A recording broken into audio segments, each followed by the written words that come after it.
Ve bugün şunu da görüyoruz. ABD'nin tüm dünyaya hüküm sürmeye çalışan o saltanatı yıkıldıkça PKK'da onun altında kalıyor. PKK'da eziliyor.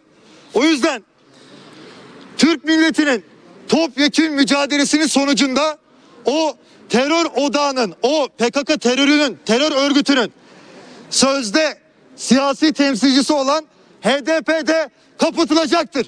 Türk gençliği olarak, Türkiye Gençlik Birliği olarak söz veriyoruz, and içiyoruz.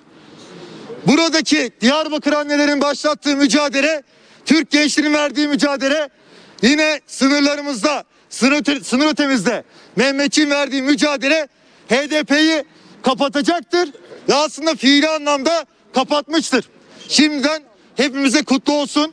Sizin mücadelenizin sonuna kadar yanındayız, arkasındayız. HDP kahrolsun! HDP kahrolsun! HDP